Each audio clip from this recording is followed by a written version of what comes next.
நாம் இன்றைக்கி பார்க்க போகிறது ரொம்ப ரொம்ப சிம்பிளான உருளைக்கிழங்கு போண்டா. அதுக்கப்புறம் பார்த்திங்கன்னா ஆனியன் ரிங்ஸ் பார்க்க போகிறோம்.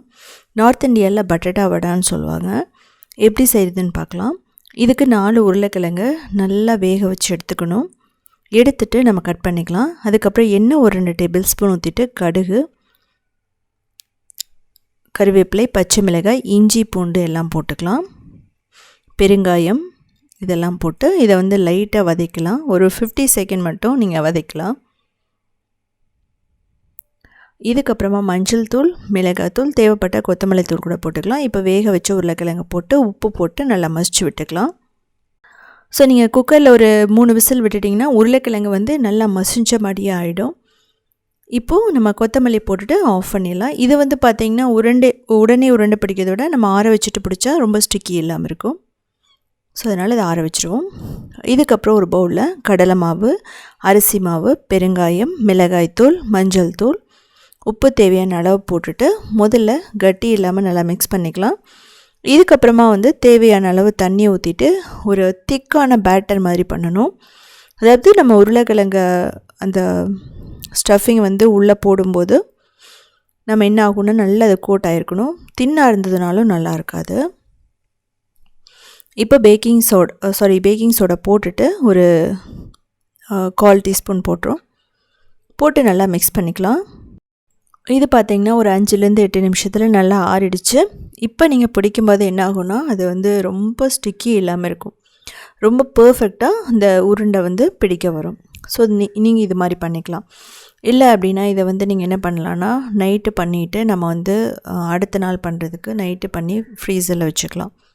ஸோ அப்போவும் அது என்னாகும் அப்படின்னா அந்த ஸ்டிக்கி இல்லாமல் வந்துடும். ஸோ நீங்கள் அது மாதிரி பண்ணிக்கலாம். இது ஒரு சிம்பிள் டிப்புன்னு சொல்லலாம். ஸோ நம்ம பால்ஸ் எல்லாம் பண்ணிட்டோம். இதே இப்போ என்ன பண்ண போகிறோம் அப்படின்னா அந்த கடலை மாவு பேட்டரில் டிப் பண்ண போகிறோம்.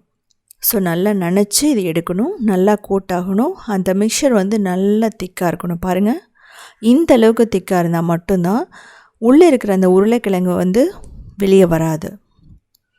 ஸோ பாருங்கள், ரொம்ப பர்ஃபெக்டாக பேக்கிங் சோடாலாம் போட்டதுனால உப்பி வருது. நீங்கள் பேக்கிங் சோடா இல்லாமையும் பண்ணலாம். ஸோ அதுவும் நான் கூடிய சீக்கிரமாக வீடியோ போடுறேன் எப்படி பண்ணுறதுன்னு.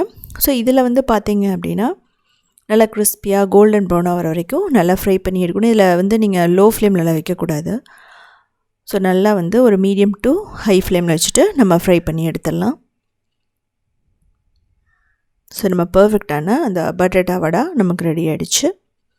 ஸோ அதே மாதிரி நான் அடுத்தது வந்து நான் ஃப்ரை பண்ண போகிறேன். இதில் வந்து பார்த்திங்க அப்படின்னா உருளைக்கிழங்கில் மட்டும்தான் பண்ணணும்னு அவசியம் இல்லை. நீங்கள் சோயாவில் பண்ணலாம், அதுக்கப்புறம் வந்து பன்னீரில் பண்ணலாம், டோஃபூவில் பண்ணலாம், அதுக்கப்புறம் beetroot, cauliflower, so mixed vegetable போட்டு இந்த உருளைக்கிழங்கோட போட்டு பண்ணலாம். ஸோ எல்லாமே வந்து பார்த்திங்கன்னா அப்படின்னா ரொம்ப சிம்பிளானது தான். 10 மினிட்ஸில் பண்ணிடலாம். ஸோ நான் முன்னாடியே பண்ணிட்டோன்னா நம்ம பேட்டர் மட்டும் ரெடி பண்ணி அதில் டிப் பண்ணி எடுத்துடலாம். ஸோ ரொம்ப ஈஸியான ஒரு ஸ்நாக்ஸ்ன்னு சொல்ல, டீக்கு ரொம்ப பர்ஃபெக்டாக இருக்கும். அதுக்கப்புறம் ஸ்கூல் விட்டு வந்தால் குழந்தைகளுக்கு வந்து இது கொடுத்தா ரொம்ப வந்து விருப்பப்பட்டு சாப்பிடுவாங்க. இதுக்கப்புறம் நம்ம இதே பேட்டர் வந்து மீதி ஆகிடுச்சு அப்படின்னா உடனே நம்ம என்ன பண்ண போகிறோம் அப்படின்னா ஆனியன் ரிங்ஸ் பண்ண போகிறோம். ஸோ நம்ம பேக்கிங் சோடா போட்டதுனால ரொம்ப நேரம் வந்து இந்த பேட்டர் வச்சுருக்கக்கூடாது. ஸோ அதனால் நம்ம இம்மீடியட்டாக இது பேட்டர் இருந்துச்சுன்னா எக்ஸ்ட்ரா நீங்கள் என்ன பண்ணலான்னா ஆனியனில் வந்து நம்ம ரிங்ஸ் மாதிரி பண்ணிவிட்டு இந்த பேட்டர்லேயே டிப் பண்ணிவிட்டு நம்ம ஃப்ரை பண்ணிக்கலாம். இல்லை உங்கள்கிட்ட காலிஃப்ளவர் இருந்தது அதையும் டிப் பண்ணி ஃப்ரை பண்ணிக்கலாம். ஒன்றுமே இல்லை, உங்களோட உருளைக்கிழங்கு மட்டும் இருந்ததுன்னா வெஜ்ஜஸ் மாதிரி கட் பண்ணிவிட்டு நீங்கள் என்ன பண்ணலான்னா இதில் டிப் பண்ணிவிட்டு ஃப்ரை பண்ணலாம். ஸோ பாருங்கள், அதே பேட்டர் தான் டிப் பண்ணுறோம். எடுத்து அப்படியே நல்லா சூடான ஆயிலில் போட்டு ஃப்ரை பண்ணி எடுக்க போகிறோம். ஸோ நம்ம வந்து ஃப்ரை அடிக்கடி சாப்பிடணுன்னு அவசியம் இல்லை. எப்போவாவது நம்ம வந்து சாப்பிடும்போது பேட்டர் இது மாதிரி தீர்ந்துருச்சுன்னா ஸோ எக்ஸ்ட்ரா வந்து ஏதாவது வெஜிடபிள் இருந்ததுன்னா நீங்கள் எல்லாம் போட்டு எடுத்துக்கலாம். ஸோ பன்னீர் இருந்துச்சுன்னா நீங்கள் என்ன பண்ணலாம்னா பன்னீரை டிப் பண்ணி போட்டுக்கலாம், ப்ரோக்கலி. ஸோ எல்லாத்துலேயுமே ரொம்ப பர்ஃபெக்டாக வரும். அப்படி எதுவுமே இல்லைங்கும்போது உங்கள்கிட்ட அப்பளம் இருக்கா, ஸோ அப்பளத்தை வந்து நீங்கள் 2ஆக உடச்சிட்டு நீங்கள் என்ன பண்ணனா இந்த பேட்டரில் டிப் பண்ணி அதையும் ஃப்ரை பண்ணலாம். கூடிய சீக்கிரம் அந்த மாதிரி வீடியோ நான் கூடிய சீக்கிரமாக போடுறேன். ஸோ பாருங்கள், பர்ஃபெக்டாக வெந்துடுச்சு. நம்ம எடுத்துடலாம். ஸோ இதுக்கு பார்த்திங்கன்னா நம்ம சில்லி சாஸ், டொமேட்டோ சாஸ் எடுத்துக்கலாம். ஸோ அதெல்லாமே இல்லாமல் சிம்பிளாக க்ரீன் சட்னியோட கூட எடுக்கலாம்.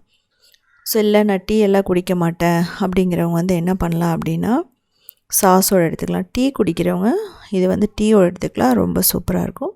ஸோ செஞ்சு பார்த்துட்டு கமெண்ட் பண்ணுங்கள். ரொம்ப பர்ஃபெக்டாக தெளிவாக நான் வந்து இதுக்கு என்னென்ன தேவையான பொருட்கள் முன்னாடி கொடுத்துருக்கேன், நீங்கள் பார்த்துக்கலாம்.